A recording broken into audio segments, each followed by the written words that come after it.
Y tardándose el esposo. Quiero que todos lean en alta voz conmigo.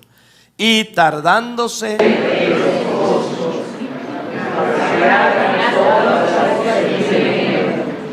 Otra vez. Y tardándose el esposo, cabecearon todas y se durmieron. Y a la medianoche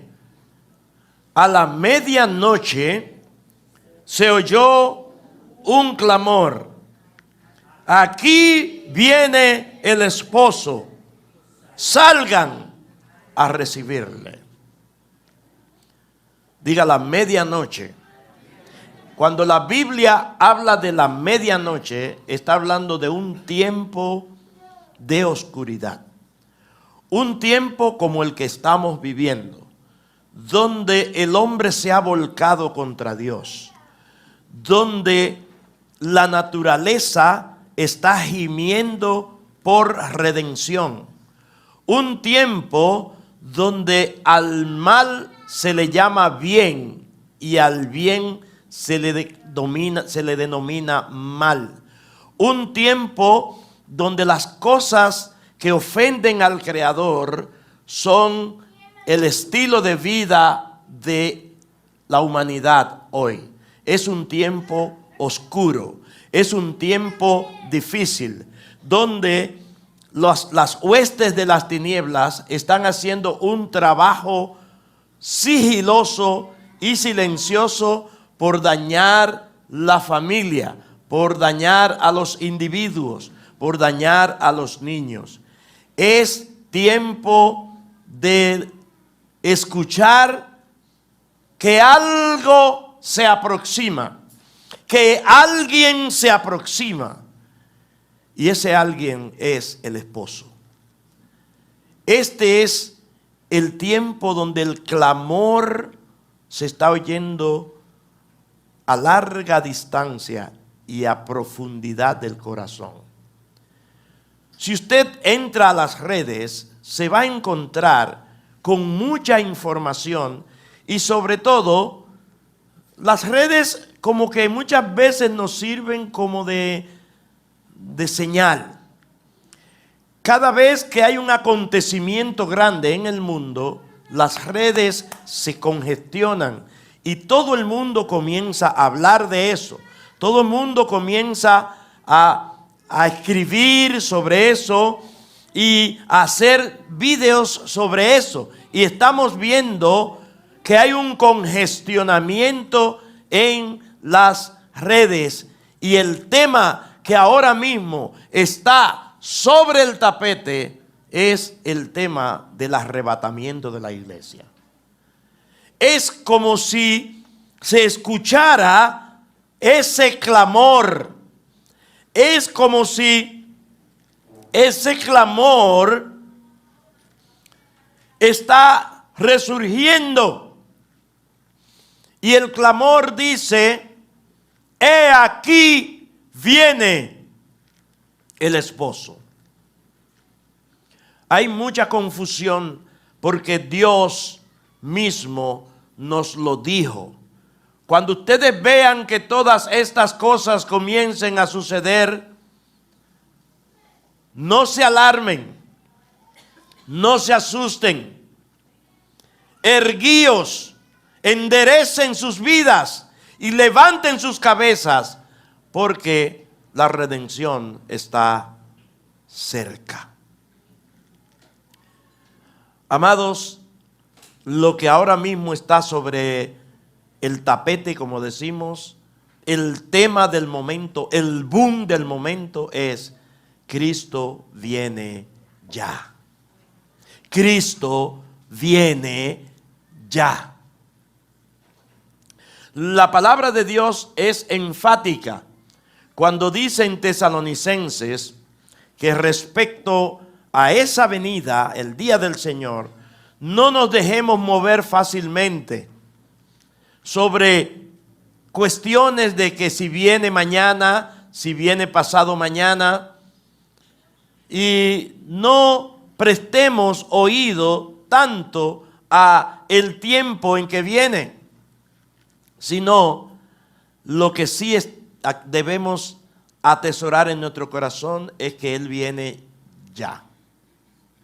Dice, con respecto a la venida de nuestro Señor Jesucristo y nuestra reunión con Él, les rogamos, hermanos, que no se dejen mover fácilmente de vuestro modo de pensar, ni se conturben, ni por espíritu, ni por palabra, ni por carta, como si fuera nuestra, en el sentido de que el día del Señor está cerca. Y dice, porque no vendrá ese día, no vendrá.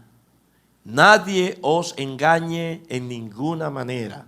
No se deje engañar. Hay mucho engaño.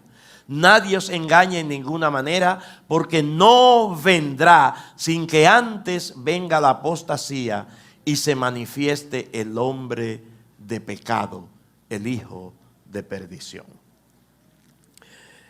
Cuando la Biblia habla de la venida en gloria de nuestro Señor Jesucristo, en el griego aparece una palabra que es la palabra que define ese acontecimiento, y es la palabra parousia. La parousia, ¿qué es la parousia? Es la expresión en el griego del advenimiento del Hijo de Dios a la tierra, que se va a dar en este tiempo. Y resulta que en todo el Nuevo Testamento encontramos ese regreso del Señor como un solo evento. Si ustedes leen el Nuevo Testamento, van a encontrar el término su venida. No dice sus venidas, dice su venida. Cuando habla de el advenimiento, su retorno, el retorno, hablando en singular, el retorno. Primera Tesalonicenses 2:19 dice, porque ¿cuál es nuestra esperanza o gozo o corona de que me gloríe? Decía Pablo a los tesalonicenses. ¿No lo sois vosotros, ustedes, delante de nuestro Señor Jesucristo en su venida? Y en segunda de Pedro, el capítulo 1, el verso 16 dice, porque no os hemos dado a conocer el poder de la venida de nuestro Señor Jesucristo siguiendo fábulas artificiosas, sino como habiendo visto con nuestros propios ojos su majestad. ¿Cómo será la parousia? ¿Cómo será ese regreso?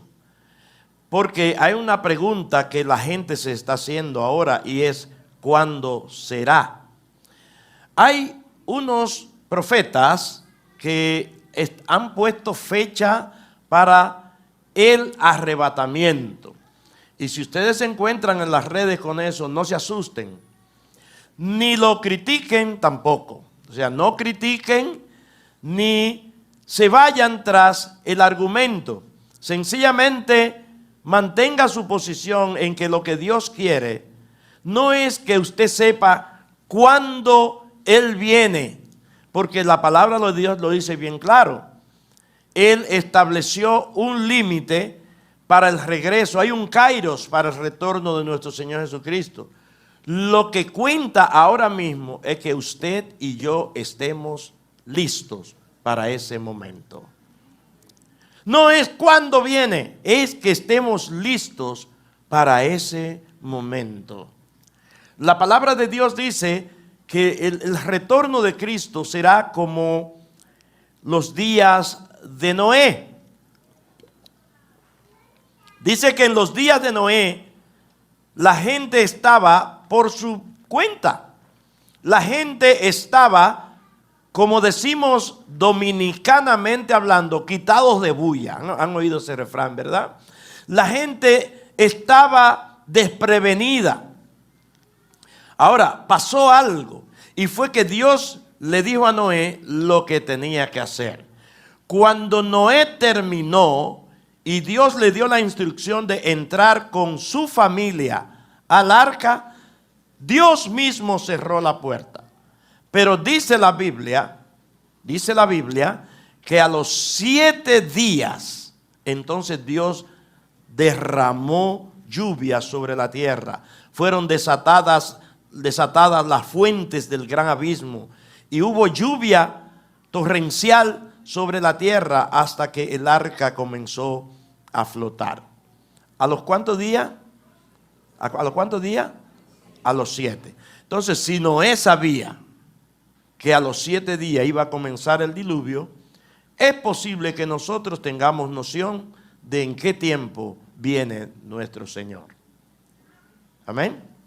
Ahora, no, vuelvo y repito, no se asombren ni se dejen sugestionar, porque hay ahora mismo una guerra ideológica en las redes respecto a la venida del Señor. Se está hablando no de la parousia, porque se ha hecho una desvinculación de la parousia con el arrebatamiento, como dos cosas diferentes. Pero el boom de las redes es que para el 18 de este mes se va a dar ese acontecimiento. Ese es el boom de las redes. Y nosotros pues decimos el día y la hora, nadie lo sabe. Y quienes sostienen esto pues dicen que es posible que el término el día y la hora nadie lo sabe, no lo ha sabido, nadie no lo ha sabido en el original. Y ahora mismo se están escudando mucho en los originales. Dice el día y la hora nadie sabe, pero originalmente es nadie ha sabido, pero sí el Padre lo sabe. Otro texto que están usando es que Dios no hace nada sin primero revelárselo a sus siervos los profetas. Otro texto que ellos están usando es clama a mí y te responderé y te enseñaré cosas grandes y ocultas que tú no conoces. Y según ellos, esta es una de ellas. De todas maneras, lo que sí podemos entender por la palabra, no sé de dónde sacan el día y la hora, y me imagino que tiene que ver con las fiestas judías que se celebran en estos días. Lo que sí podemos estar seguros, que si no es en este septiembre, puede ser en otro septiembre. Porque en septiembre se celebran las fiestas de las trompetas y el apóstol habla de una final trompeta, y no se está hablando de trompetas angélicas, ni se está hablando de las trompetas del Apocalipsis, se está hablando de las fiestas judías de las trompetas. Pero bien, no quiero entrar ahí. Lo que sí quiero explicarles es cómo será eso. Hechos capítulo 1, verso 10 dice lo siguiente. Hechos capítulo 1, verso 10 dice: y estando ellos con los ojos puestos en el cielo, entre tanto que él se iba, he aquí se pusieron junto a ellos 2 varones con vestiduras blancas, los cuales también les dijeron: varones galileos, ¿por qué estáis mirando al cielo? Muy buena pregunta la que ellos le hacen. ¿Por qué? Porque en ese momento ellos estaban con su vista puesta en el cielo y más en su maestro, su Señor, que estaba ascendiendo hacia el cielo después de haber resucitado, claro está. Dice: varones galileos, ¿por qué estáis mirando al cielo? Este mismo Jesús que ha sido tomado de vosotros al cielo, así vendrá como le habéis visto ir al cielo.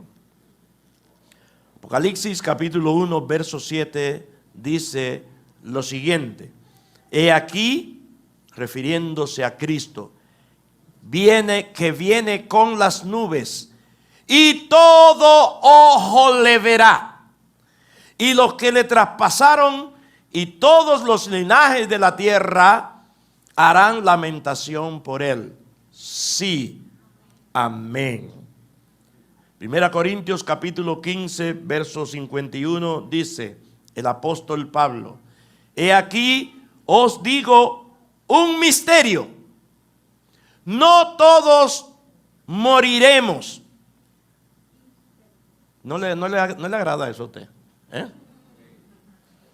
Porque usted no quiere morir, ninguno acá quiere morir. Pero Pablo está diciendo, le estoy diciendo un misterio, esto es un misterio. No todos dormiremos, y la palabra dormir allí en alusión al cuerpo físico. Pero todos, no todos dormiremos, pero todos, aun los que estén durmiendo en Cristo, y nosotros, todos seremos transformados. Aleluya. Dice el verso 52, en un momento, en un abrir y cerrar de ojos, en pocas palabras, en un pestañear, a la final trompeta, y los muertos serán resucitados incorruptibles, y nosotros seremos, ¿qué? Transformados. Porque es necesario que esto corruptible se vista de incorrupción y esto mortal se vista de inmortalidad. Y cuando esto corruptible se haya vestido de incorrupción y esto mortal se haya vestido de inmortalidad, entonces se cumplirá la palabra que está escrita. Sorbida, en el original es tragada, es la muerte en victoria. La muerte es el último enemigo que será destruido. Pero aquí está hablando de lo que va a acontecer. Esto es una especie de adelanto o de tema adelantado a lo que él expone, el apóstol Pablo, a los tesalonicenses en su primera carta, el capítulo 4 y el verso 18, donde dice: tampoco queremos, hermanos, que ustedes ignoren, dije verso 18, 13. Tampoco queremos, hermanos, que ustedes ignoren acerca de los que duermen. ¿Quiénes son los que duermen? Los que están en Cristo, descansando por causa de la muerte física, porque todos tenemos que morir. Pero el término dormir, cuando usted está durmiendo, ¿cómo está su cuerpo? ¿En qué estado? En un estado de reposo. Es bueno que entiendan que el término dormir en la Biblia no es para el inconverso, no es para el impío. El término dormir es para el creyente en Cristo. El impío en ese momento no está durmiendo, está en una pesadilla, en una de sus más terribles pesadillas. Pero el Hijo de Dios sí duermen. Entonces dice: yo no quiero que ustedes ignoren acerca de los que duermen, para que no se pongan tristes como los otros que no tienen esperanza. Porque si creemos que Jesús murió, ¿cuántos lo creen eso? ¿Quiénes? ¿Quiénes creen que Jesús murió? Pero tiene que creer que resucitó también. Porque nosotros no servimos a un Cristo muerto, servimos a un Cristo que está vivo. Y que no es un Dios de muertos, es un Dios de vivos. Dice: si creemos que Jesús murió y resucitó, así también traerá Dios con Jesús a los que durmieron en él. Aleluya. Eso quiere decir que en su parousia, en su advenimiento, en su retorno, Él no viene solo. Viene con todos aquellos que se han ido primero que nosotros. En Cristo Jesús. Vienen a algo muy especial. Vienen a recuperar ese cuerpo.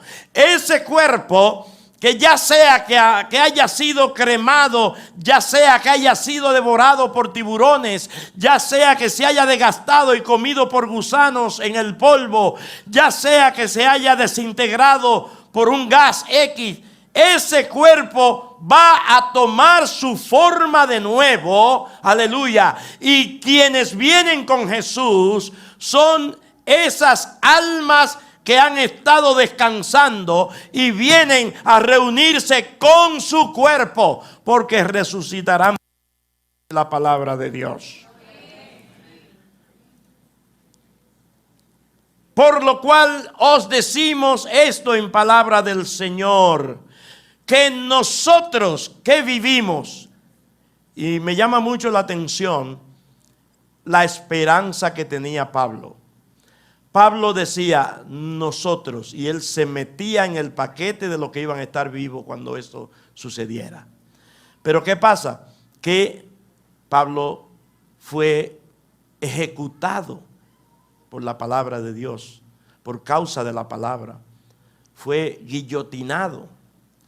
Por lo tanto, me llama mucho la atención unas palabras del apóstol Pablo antes de ser ejecutado. Antes de él ser ejecutado, le escribe a su hijo Timoteo y le dice: he acabado la carrera, he guardado la fe. Y dice: he peleado la buena batalla, he acabado la carrera, he guardado la fe. Por lo demás me está guardada la corona de justicia, la cual me dará el Señor juez justo en aquel día. Y no solo a mí, sino también a quienes, a todos los que aman su venida. Aleluya. A todos los que aman su venida. La palabra venida aquí no es la palabra parousia. La palabra venida aquí es la palabra epifanía, y eso tiene que ver con su manifestación. Está hablando de lo mismo, claro está, pero está hablando de la manifestación. ¿Qué es lo que estamos esperando los hijos de Dios? Que Cristo sea manifestado en gloria. Y la palabra nos dice que así como Él ha de ser manifestado, nosotros seremos manifestados juntamente con Él. Dice Pablo: nosotros que vivimos, que habremos quedado hasta la venida del Señor. Y aquí yo quiero, por favor, que usted preste atención. Cuando dice aquí hasta la venida del Señor, la palabra venida aquí es la palabra parousia. Está hablando del advenimiento donde todo ojo le verá. ¿Me están escuchando, por favor? Por lo tanto, Pablo aquí no se está refiriendo al arrebatamiento o rapto como se habla. Se está refiriendo a la parousia. Por eso dice: nosotros lo que habremos quedado hasta la parousia, no precederemos a los que durmieron. En otras palabras, no nos vamos a ir primero que los que durmieron, sino que sencillamente dice el verso 16, por favor, dice: porque el Señor mismo, con voz de mando, con voz de arcángel y con trompeta o shofar, con shofar de Dios, descenderá del cielo, y los muertos en Cristo resucitarán primero. Ahora él dice, porque él se metía en el paquete, dice: luego nosotros, los que estemos vivos, hasta ese momento, hasta la parousia, los que estemos vivos, los que hayamos quedado, seremos arrebatados juntamente con ellos a recibir al Señor en el aire, y así estaremos siempre con el Señor. Dice amén como que está flojo. ¿O usted no quiere? ¿Quiere eso? ¿Usted quiere eso? Pues dígalo con gozo, porque eso está a punto de suceder. O sea, oiga esto que voy a decir. Aquí, cuando dice la palabra seremos arrebatados, diga arrebatados. Esa palabra arrebatados en el idioma griego es la palabra harpazo. Yo no sé a quién se le ocurrió traducir esa palabra como rapto. Hay una diferencia entre arrebatamiento y rapto. Si tú vienes caminando por ahí, por la calle, y viene alguien sin tú darte cuenta y te arranca la cartera y sale contigo por ahí, eso fue un rapto. La palabra rapto, aún en el diccionario de la Real Academia de la Lengua Española, significa algo así como secuestro con fines nocivos o secuestro con fines de conseguir un rescate. Robo también significa robo. Por lo tanto, Jesús no viene a robar a su pueblo. Significa secuestro de personas con fin de conseguir rescate. En hebreo, la palabra es natsal y significa esto de ser librados. Y ahí sí podríamos decir que tiene más sentido. Entonces, eso se va a dar muy pronto. Eso está a punto de darse. Pero ustedes recuerdan lo que leímos en 2 Tesalonicenses en el capítulo 2 ahorita, que dice que no vendrá sin que antes venga la apostasía y se manifieste el hombre de pecado. Presten atención a esto que voy a decir. Y si quieren lo pueden anotar con fecha y todo. La manifestación del hombre de pecado es muy, pero muy pronto. Estoy hablando de que es posible que el hombre de pecado se manifieste antes de que comience el 2025. Y oigan esto, el hombre de pecado no es quien usted se imagina. Una vez yo les decía a ustedes que les voy a decir con nombre y apellido quién será el hombre de pecado.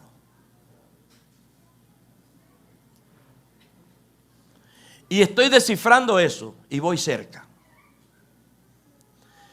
Cada persona, no le voy a decir ahora porque no, entonces no pierde sentido. Cada persona que hemos creído se nos escapa de la mente en la realidad. Cada persona. Hay gente que piensan que el anticristo o el hombre de pecado es el ruso este. Ahí piensan que es el presidente ruso. Hay quienes piensan que el hombre de pecado, inclusive hasta Elon Musk. Hay gente que dicen que es Elon Musk, porque ese hombre ahora mismo está penetrando en el ambiente histórico del mundo con su avance tecnológico. Y dicen, bueno, pero tiene que ser Elon Musk. Hay otros que piensan que es Zuckerberg, el de Facebook. Hay otros que piensan, bueno, hay muchos criterios. Lo que pasa es lo siguiente, que la Biblia nos dice a nosotros algunas características de ese hombre de pecado. Y cuando ese hombre de pecado se manifieste, tenga por seguro que la parucía viene, porque viene después de eso. Entonces, ¿qué tan lejos estamos de eso? A mí me da pena que hay muchos hijos de Dios que están tirando esto para dentro de 4, 5, 6, 7, 8, 10, otros hasta 50 años. Es un tema que las iglesias hoy no están predicando, no están advirtiendo.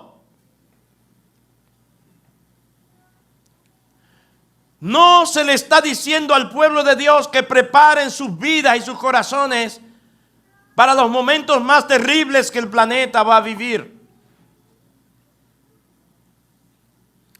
El mundo, oiga esto que estoy diciendo, en el mundo espiritual, y se va a ver en el mundo físico, del 31 de agosto para acá, ha dado un cambio de 360 grados. Y usted dirá, pero yo veo todo igual. No, eso es lo que usted ve. Eso es lo que usted ve. Hay un reloj que está marcando las 12 de la medianoche. Y ese reloj se llama Israel.